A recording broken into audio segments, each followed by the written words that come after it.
Hi, Misha here, and we've been working with the WBP Jack. This one's in 545, but you've seen it work with others. This is a good, solid, polished import. But, since Fox was here today, and since this has been residing with him for a while, and people have asked, what about Pioneer, the story of the company, and how this AKM Sporter has been holding up. And we'll try her out with Tella 7.6239 ammo. And as always, if you could, please do like, share, and subscribe, and like to help us, check us out on Patreon. Well, I don't own a Pioneer AK. I do own a couple other firearms, with good reason. And this was the first import that Pioneer PAC-USA did. So I thought we'd talk a little bit about the company history, and then we'll get into why they're defunct today, at least as of fall, early winter of 2024. Originally, the Pioneer company in Poland had a close relationship with IO of the USA, although there are connections with Germany with IO.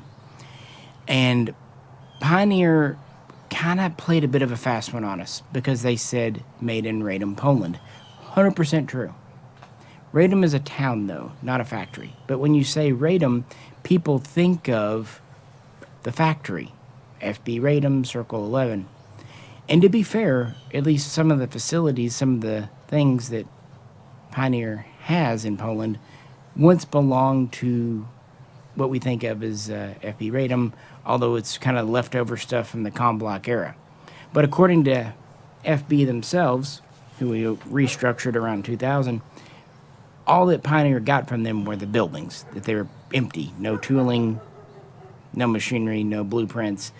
No, for that they went elsewhere. And then things got further confusing because some of their guns were built with original Circle 11 Cold War parts like this PPS-43C Samato. And this was a really neat gun when it first came to market. Of course, it's chambered for 7.62 25 Tokarev. And before this, if you wanted a PPS-43, you had to get a rather spendy American-made kit build. SMG, Rick Smith did some, but they were $800-900 in money 15 years ago. Not his fault, that's just what it cost to, do them. When these started coming in, they were $300-400, and they came with extra mags, a cleaning rod, some other goodies. It was a heck of a deal. And a lot of the parts were original Cold War, including the barrel. And of course, they also did AKs with IO. Some were built here by IO in Florida with some Pioneer stuff.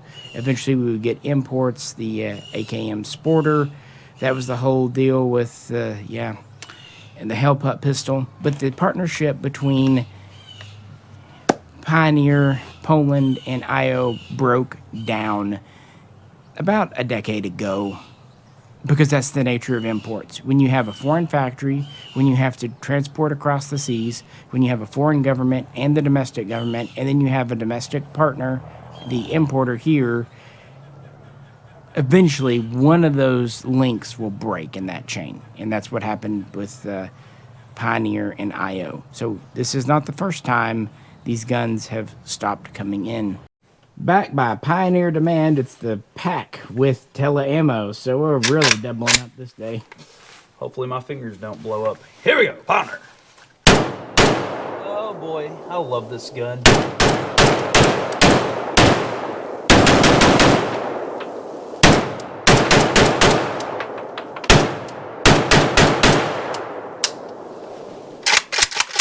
It's just a fun gun.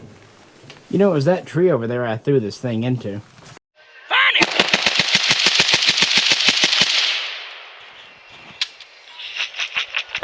Yep. So, how do you think with the Tella ammo?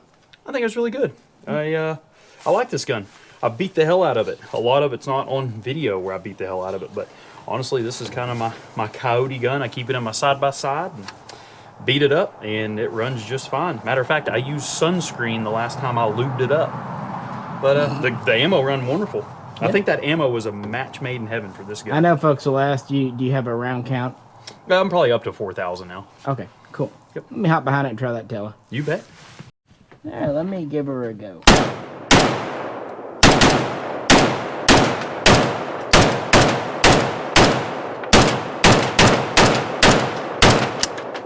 Definitely not underpowered ammo, and yeah, definitely the ammo's got some heat behind it. Doesn't feel weak, and had just a little bit of cheek slap against the stock. But again, that's kind of this gun. Yeah, that's what it's known for. Yeah, a lot of people say they have it with the Zastavas, and they don't do it to me. But I think because this gun in small ways just is a little bit lighter weight than your average AK.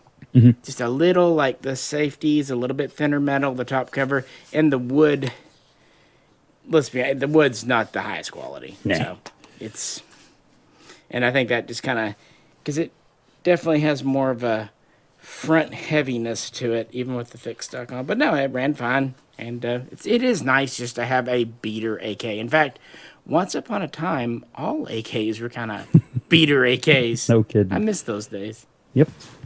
Picking our story back up, this was the first thing imported under the new PAC-USA name, like Zastava USA and now WBP USA, Arsenal Incorporated in Vegas, and many, many others. They decided it's just better to have a sister company here do the importation. And that was around 2015, give or take, 2016. And while the PPS 43C was the first one that they did, and the price did go up a little bit here, it did, about $500-600. It was still a pretty good bargain, all things considered. And they made a few minor improvements, like they quit doing the external welds for the non-working stock. And it seems like maybe the trigger group was a little bit better improved. But then they did the AK Sporter rifle. And that was the whole deal we kind of got into. We sent a sample to Rob Ski. Those were early ones. And that was kind of the first oops in the Pioneer Road there. But there was one product that they'd been teasing since the IO days that, frankly, I got to the point I thought we would never see. So much so that I was kind of thinking, how can I make one myself? But much to my surprise, PAC delivered a couple of years later. And one more time with the PAC AK Tella. PAC AK Teller.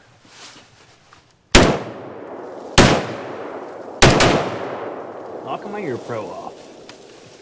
And because of that, I had a bad feed. So, 1 second. See, guys, you finally got kind of a malfunction on camera for the PAC. Yeah. It's like maybe 3 out of thousands. Yeah, out of 1,000, all because of my ear pro. All right, let's go. I told you it was kind of knocking my ear, too. There we go. Uh-oh. Interesting. It's always the last mag of the day, too. Just having a little issue with it feeding. Let's see what we got here. Same mag.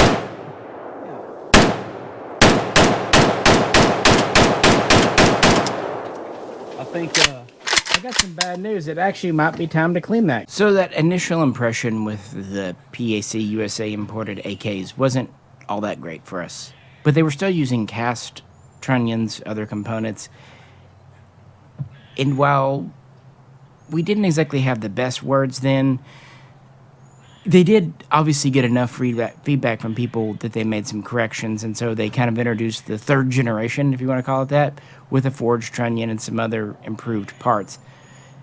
I wouldn't say they were ever as good as an FB Radom, a real one, and them kind of playing name shenanigans did kind of turn off some people because it wasn't exactly dishonest, but it wasn't 100% transparent either. It let people come to the wrong conclusion in their head, and they knew what they were doing. But on the other hand, it was a smart business move, if not always that ethical. So they improved things, both with the rifle and the help-up pistol. And man, the price point. They were not just giving Zastava or WBP a run for their money. They were challenging, even beating PSA. That was pretty cool, frankly. And that's when we started testing out the rifle you see there. I can tell you, even though it's not all on video, Fox really has used that a lot as an actual work gun, not just, oh, let's test it at the range. He has used it because he lives basically on a farm and, just workaday stuff and whatnot, and it's been knocked about. It's been a real used gun. But I was never that interested in the Pioneer AKs because I've got 1 or 2 AKs around here. Just really didn't have the need, and I don't need a beater gun. But what I was interested in was something that seemed like it would be vaporware. So I was amazed when these first came out. The Polish PM63C Rack pistol. This is a 9x18 Makarov, and much like with the PPS 43C, it has the original barrel, although they rather cleverly remarked it. Original Polish slide, so you kind of get some cool markings, and it's on a semi-automatic frame. So they used a lot of original parts. I would never make this a carry gun, a defensive gun. Any of these submachine gun to semi-automatic pistol conversions are more for fun and historical interest than totally reliable. In fact, the earlier generations seemed to have a little bit too weak of a recoil spring. I noticed the kind of second batch coming in had stronger springs. But again, this was something brought to market that would have been very difficult to do here. And again, it's just a curiosity. That's what Pioneer USA was for me. But for a lot of folks like Fox, they were AKs, and they were affordable AKs. So how and why did they go out of business? To quote a great philosopher, it's the economy, stupid. This year, 2024, the market has not been great. Anything in firearms. There was a lot of consumption 2020, 2021, even into 2022. 23 was a major slowdown, but 24 has been a real big slowdown. And that has hit the AK market doubly hard. On top of that, the exchange rate between the dollar and the euro hasn't been great. And on top of that, transport costs between here and there have not been great. And I think because Pioneer USA has made a model of being affordable, and I think because they did spend their money about as quick as it came in, you look how they spent it, like SHOT Show booze and all that, kind of pulling a bit of a KUSA thing there, they ran out of money. And they were always a commercial venture, a private venture. They were never a government-backed thing, be it Pioneer in Poland or Pioneer USA here. They were always just on the commercial market. Now, there might be some behind-the-scenes scuttlebutt that I don't know about. Probably is. But to be honest, I never looked much into it. Sorry, it just wasn't at the tippy top of my radar. We've been testing the AKM. It was working well for Fox. Cool. I don't think there's anything major. I think they just financially ran out of money, or it just wasn't worth it. It's also possible that something happened between here and Poland. I do not think Pioneer Poland is out of business, at least not yet, according to the internet. Of course, they could be having issues over there, and it's just not online. That's entirely possible. It's probably a lot easier to not let that stuff get out over there versus over here. But I don't think there's any huge scandal or, raids or anything dramatic. I think it's just economically, AKs weren't selling that hot. Maybe also switching to the forged parts was not letting them make the profit margin they needed to, but I'm completely speculating. That'd be about right. By the time they finally make a good, or at least decent AK for the entry market, they can't afford to keep making it. I've noticed even like Palmetto State's prices have gone up. So there you have it.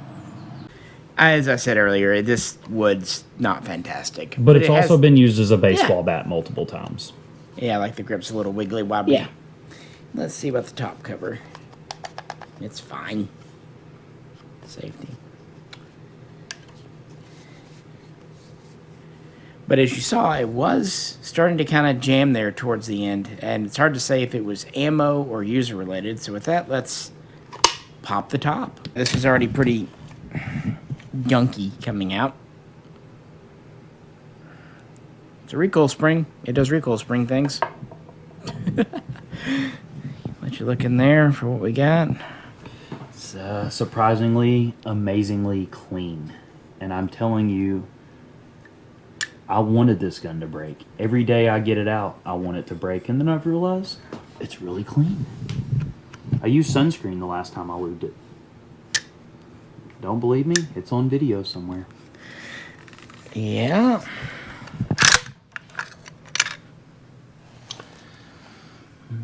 Oh, that has a smell. Yeah. That is a smell. Wow. What is? That had to have been from that ammo. Holy Oh my cow. goodness! Well, probably that ammo mixed with your sunscreen And mold, because it was wet. Wow, that is a That is smell, a guys. putrid. That is a. Wow. A putrid smell. Okay. Anyway, not a lot of. Maybe a little, Just but a little, yeah, not much for no, that. Not at all. Not at Even all. my. Yeah, barely any peening. But the smell is worse than. That's brutal. Not a lot of peening on Firing there. pin, yeah, no. How's that tip look? Looks wonderful. Dulled, but it's okay. Yeah. Extractor. Yeah. Try the fitment in here. Every time I do this, I think I should have gloves. Yeah, well. It's fine. It's not the smoothest fit, but it's dirty. What do you expect? It's never been cleaned.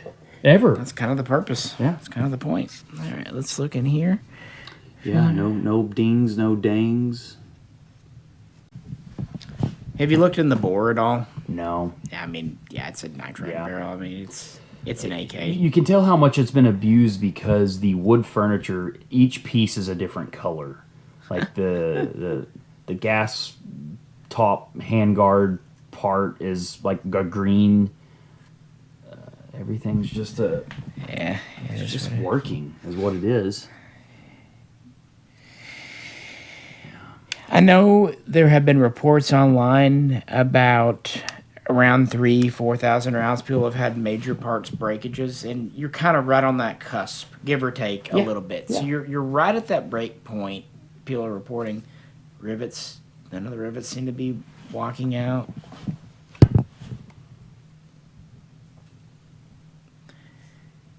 I wish there was more to talk about, guys. I mean, it's just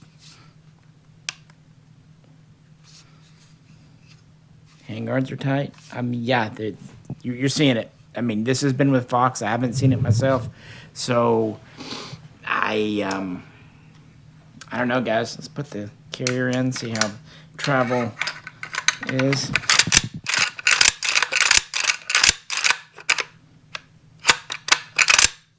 Yeah, I don't. What else to tell you?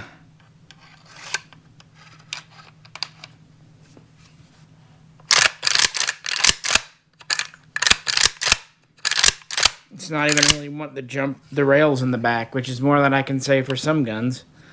We've had some where they kind of, if you pry it up in the back, want to jump out when there's not a top cover on.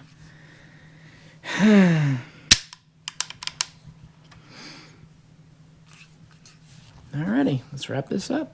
Top cover was a little crunchy going on, but again, dirty, and it wasn't bad. I didn't have to hammer it; it just popped on. It was actually a good fit. I can't lie to you about it. Magazine fit was good. We've used all kinds of mags in it. Just not really much to report, guys. Safety is actually tighter. In some ways, I almost feel like this gun's tighter now than when it was new. It feels like it's a better quality gun now that it's had thousands Isn't of that rounds. weird? Yeah, it's so strange. Was it It feels comfortable. It feels better. Remember how I used to complain about how punchy it was? Yeah. It doesn't even bother me anymore. It's like, I don't know why, but it's gotten better. Knocking my ear pro off. Probably just being accustomed to it. But yeah, the spring's good. We've tried it with an optic. So, sample size of one, but it's held up for, us/Fox, and it's been, how long now? Safety still works properly. So no, the only issues, you probably saw more jams in this video, and it's hard to say if it the way he was holding it, if it was the tail ammo or the mag. For the first time, it was the way I was holding it because I go to pull my ear pro forward Yeah. and still round one, but yeah. So that's the only thing, but nothing inside. We're like, oh, that's causing this. Yeah. Nothing crazy. That mag has also been abused as well on the torture test video, so it even could have debris in it. I haven't loaded it since the last time. A lot of those things I would kind of blame on mag stuff. But there we go. You guys asked. We talked a bit about what's happening with Pioneer Arms. Any questions? Please ask. And more importantly, anyone else who owns one of these Pioneers, what has been your personal experience? Let us know in the comments, because I have a feeling like a lot of companies that produce more affordable guns, you're going to have some that work well, some that don't. And by the way, this was in no way like a hand-picked one for... Anyway, we're not important enough to matter, but it wasn't hand-picked. It was just acquired, and that was it. So we didn't get a special one. We just got one luck of the draw. But let us know. And please do comment. Please do like, share, subscribe. And if you can, help out on Patreon.